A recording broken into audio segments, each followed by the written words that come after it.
The information presented in this video is not intended to diagnose, treat, cure, or prevent any disease and has not been evaluated by the FDA. Please consult your physician before starting any medical regimen.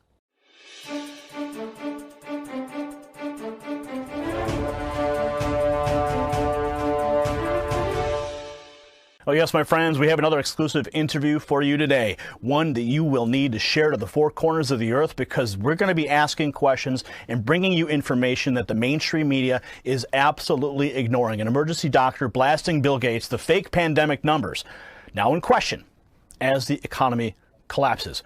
Rashid Buttar, he graduated from Washington University with a double major in biology and theology before attending medical school at the University of Osteopathic Medicine and Health Sciences College of Medicine and Surgery. He trained in general surgery and emergency medicine and served as brigade surgeon and director of emergency medicine while serving in the U.S. Army.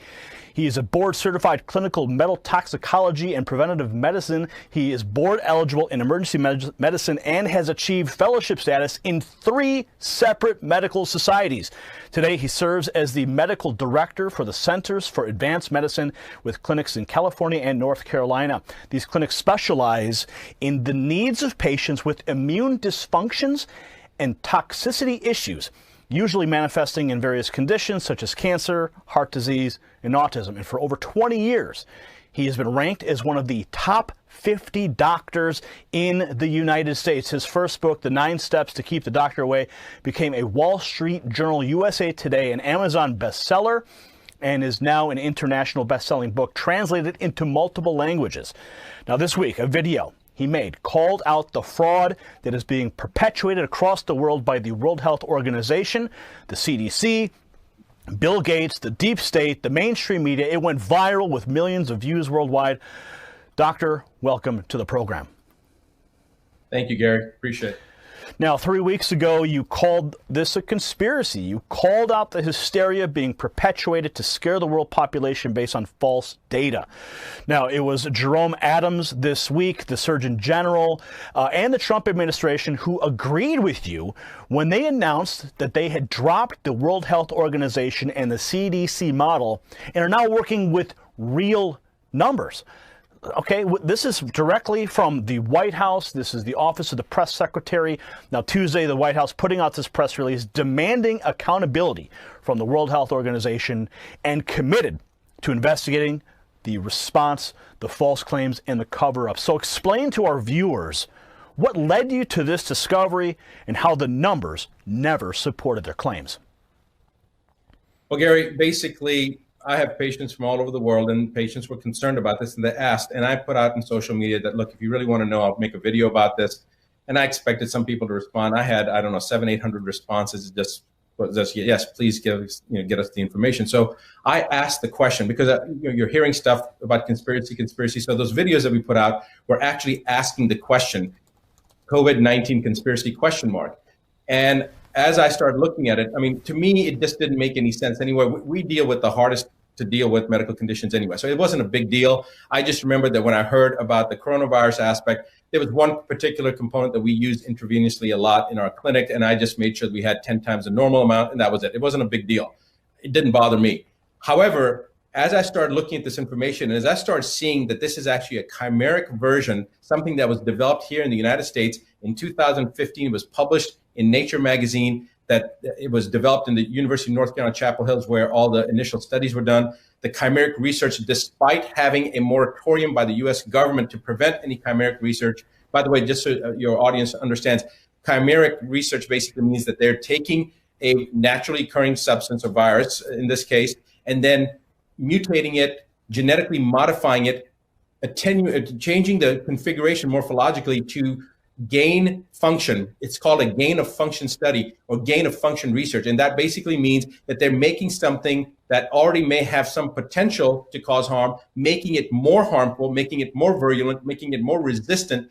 And basically that's what I found, that they took the SHC014 strain of the coronavirus, the surface antigen component, and brought in the backbone from the SARS coronavirus, put them together, and then inserted HIV and MERS orthologs on top of it to make a more virulent, more detrimental virus. Now, the thing is that if I could jump in for just a moment here, because what I think you're talking about is the moratorium that was placed, and then $3.7 million from the National Institute of Health was transferred to China so they could continue this research, even though the moratorium. So they basically outsourced this research to China. Is this the same topic we're talking about here? This news is just breaking?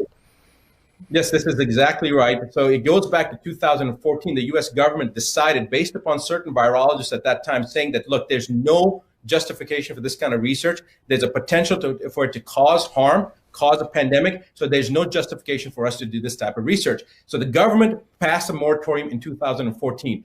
Fauci approved budgets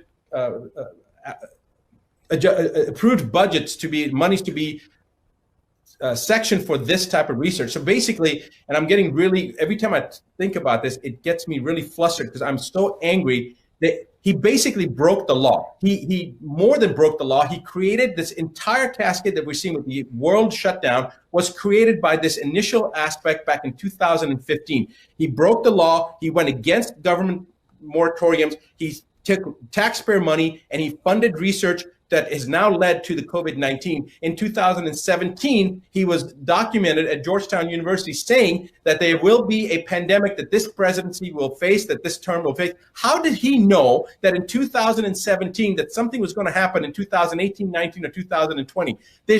You can't predict the market from 3 days from today, what's going to happen. How did he know that there was going to be a pandemic? He stated the president of this president will face a pandemic. The exact quotes, I don't want to say the exact words. You guys have the video footage. My point is that when somebody starts making these type of statements, and then they were involved with the breaking of the law to fund the research that American taxpayers paid for, that then goes to Wuhan and now trying to create this diversion and say that it was China. God, I don't know whether it came from China or released in China, whether it was already released here. It's irrelevant. The complicity of what's going on right now, whether it was released in China or whether it was already here or however it happened, the U.S. system has condoned it, has jumped on it. They're opportunistic. They're shutting down the economy when they know, in fact, that there's no basis. I mean, there's no virus that leaves 6 feet or 12 feet. Now they're saying 13 feet.